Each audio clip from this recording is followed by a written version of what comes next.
अभिजित दादा मूर्त शरीर को मूर्त शरीर मुहरे निआ देबे एबे तांका पुओ कहीं पुओ हेउची गोटे बड़ हो गले पुओ एबे बापा मुहरे निआ देबे आउ अभिजित दादा अंतिम संस्कार भिडियो आपण मैंने आम चैनल माध्यम देखि पारुथिबे। तेबे दर्शक बंधु आपण मैंने तो समस्ते जानिथिबे ओडिशार सुनाम धन्य कंठशिल्पी तथा संगीत निर्देशक अभिजित दादा को आपण मैंने समस्ते जानिथिबे। तांकर सुंदर अभिनय आपण मैंने देखिथिबे किंतु वर्तमान समय एबे हॉलीवुड इंडस्ट्री को आसी जाइछि गोटे बहुत बड़ा दुख खबर कहीं एबे गोटे पर गोटे कलाकार जमिति समस्ते बाहुड़ीबारे लागिछंती आउ संगीत जगत रे हेउ किंबा ओडिया सिने जगत रे हेउ केही भी आउ जणे केही भी नाहंती केही जणे बाट देखै नबा कलाकार केही भी नाहंती समस्ते एबे बाहुड़ीबारे लागिछंती।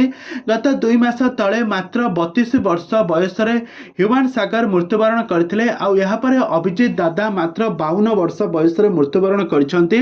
अभिजित दादांकर अंतिम संस्कार भिडियो आपण माने एठी देखि पारुथिबे।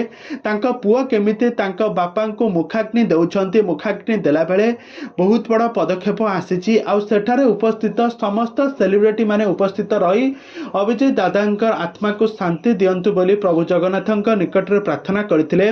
तो अभिजित दादा जने साधारण लोक नुह से सारा ओडिशावासींकर हृदय रे स्थान करि पारिथिले। समस्त तांको बहुत भल पाइबा देइथिले बहुत प्रशंसा मध्य करुथिले किंतु हठात एमिति अवस्था होइजिबो केही भी केबे भी भाबी नथिले। तेबे दर्शक बंधु अभिजित दादांक आत्मार सद्गति पाई आपण माने प्रभु जगन्नाथक निकट रे प्रार्थना करंतु आ से जोठी भी थांतु खुशी रे थांतु।